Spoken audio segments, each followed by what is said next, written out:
ሳውዲ ላይ ባለፈው ታረደ የተባለው ልጅ በህይወት አለ እየተባለ መሀጅሩ መግለጫ ወጥቶበታል። በህይወት እንዲኖር ሁላችሁም ጸሎት አድርጉ እስቲ። ግን በቪዲዮ ስታይ እሱ አይመስልም። እውነት እንደው እሱ በሆነ ለእናትና ለአባቱ ሲል ወደ ቪዲዮ እንሄዳለን ኢንሻአላህ። አረቢያ ውስጥ የታረደና ለጥቂት ተርፎ ሆስፒታል የገባ ነው።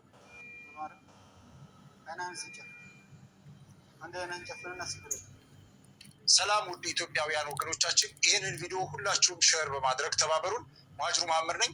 ከሳውዲ አረቢያ መዲና አካባቢ የደረሰ መረጃ እንደሚያመላክተው ይሄ የቆቦ አካባቢ ልጅ ስሙ አማረ ይባላል። ሳውዲ አረቢያ መዲና ገጠራማ ቦታዎች ላይ ከፊሉ ጋር ከሚሰራበት አፍነው ወስደው በቢላዋ እንደምትመለከቱት አንገቱን አርደው ጥለውት ያው ሞተ ብለው ነው የጣሉት።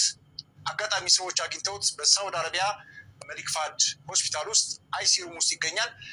ወገን የለውም፣ ቤተሰብ የለውም። ጓደኞች ናቸው እያስታመሙት ያሉት። ይህንን ቪዲዮ እንድሰራላቸው የጠየቁኝ የመረጃ ምንጮች እንደነገሩኝ ይህንን የልጁን ሕክምና በተመለከተ የወገኖቹ ትብብርና ድጋፍ ያስፈልገዋል። በተለይም ደግሞ የሳውዲ አረቢያ የኢትዮጵያ ኤምባሲ ኃላፊዎች፣ ሰራተኞች እባካችሁ ይህንን ቪዲዮ አይታችሁ መዲና መሊክ ፋህድ አይሲሩም ውስጥ ተኝቶ የሚገኘውን ወንድማችንን ድረሱለት። የምትመለከቱት አንገቱን በቢላዋ አርደውታል።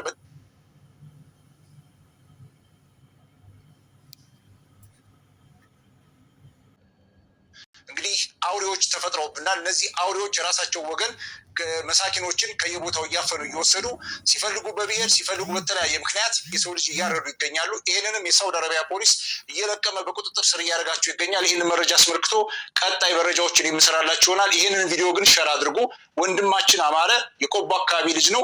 አንገቱን ታርዶ ሆስፒታል ውስጥ ተኝቶ ይገኛል። የሚመለከታቸው የመንግስት አካላት እባካችሁ ሂዳችሁ ልጁን ጎብኙት።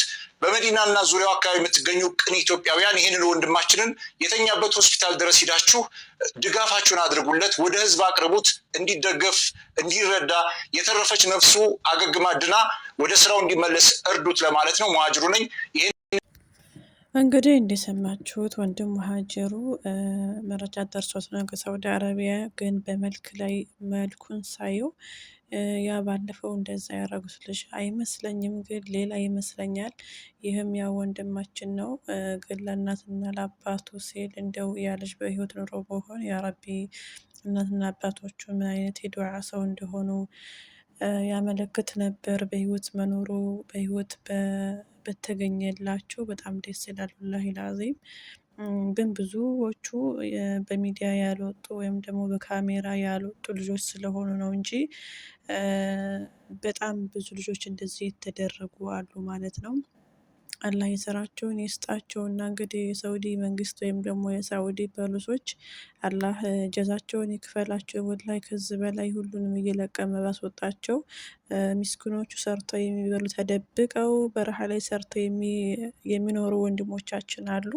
እስከነሱ ድረስ ርዚቃቸውን እየዘጋችሁ ነው። ብቻ ግን እናንተም ላትጠቀሙ የገደላችሁትንም ላትጠቀሙ።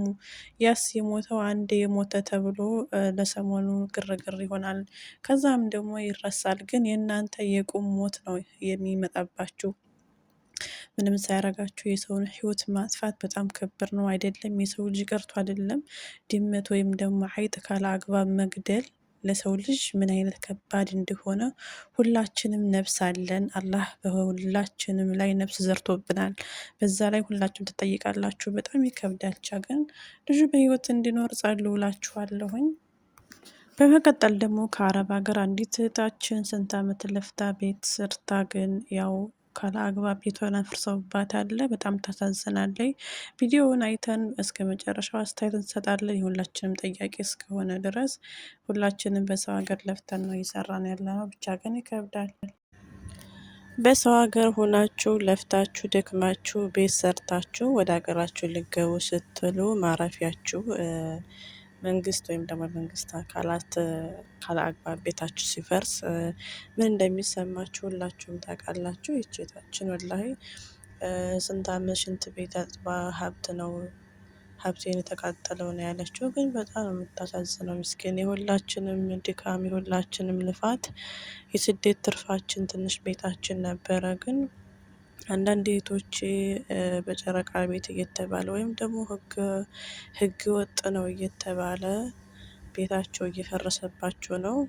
ያሳዝናል። ግን እንደዛም ሆኖ የሆነ ነገር እንኳ አያገኙም። ወይ ብር የማይሰጣቸው ወይ ቦታ የማይሰጣቸው ወይም የሆነ ነገር እንኳ ኮሚሽን የሚሰጣቸው ነገር የለም። ዝም ብለው ነው እየተቃጠሉ ያሉት። በጣም ያሳዝናል። ወላሂ ብቻ ግን ለኸይር ነው እንግዲህ አላህ ለሁላችንም የምናርፍበት ሀብት ይስጠን፣ የምናርፍበት ንብረት ይስጠን። ከዚህ በላይ ደግሞ እህታችን የምታገኛለህ ያርግሽ። እቺ ምንም ማለት አይደለችም። አላህ በምን እንደሚቀይርሽ አይታወቅም። እና ሁላችሁም ሰው ሀገር ላይ ስትሰሩ ህገ ወጥ ቦታ አትግዙ። ብር ለመያዝ እንኳ ቢሆን ህገ ወጥ ቦታ ምንም አያደርግላችሁ። የጨረቃ ቦታ የሚባለውን መንግስት አሁን እያፈረሰ ባለበት ቦታ ላይ አሁን አዳዲሶች የበፊቶች እንኳ ችግር የለም። ምክንያቱም አንዴ ገዝታችሁታል መመለስም አትችሉም። ግን ለቀጣው ቦታ ስገዙ ምንም ብር ባይኖራችሁም እንደምንም አጠራቅማችሁ ህጋዊ ቦታ ለመግዛት ሞክሩ። ህገ ወጥ ምንም አይሰራላችሁም ማለት ነው። ምክንያቱም ከቀን ወደዚህ እናንተ ትርፋማ ሳይሆን ኪሳራ ነው የምትሆኑት ማለት ነው። ለፍታችሁ ስንት ሆናችሁ ቤት ሰርታችሁ አዘጋጅታችሁ ወደ ሀገራችሁ ልትሄዱ ስትሉ ያ ነገር ሲፈጸም በጣም መኖር ራሱ ያስጠላል። ለመኖር ራሱ በጣም ይከብዳልና ለመኖር ራሱ በቃ ወደ ሀገር ለመግባት ስደት ራሱ ተመልሶ ለመምጣት ከዚህ በኋላ እንዴት ሄጄ ሰው ሀገር ስንት አመት ሰርቼ ቤት እሰራለሁ ነው የምትሉት። በዚህ ኑሮ ውድነት በተለይ ቤት መስራት ቀርቶ አይደለም ህገ ወጥ ቦታ እንዴት ውድ እንደሆነ ማለት ነው። ስለዚህ ወደፊት ደግሞ የሆነ ነገር ሊኖር ይችላል። ቤት የፈረሰባችሁ እህቶቼ አትዘኑ።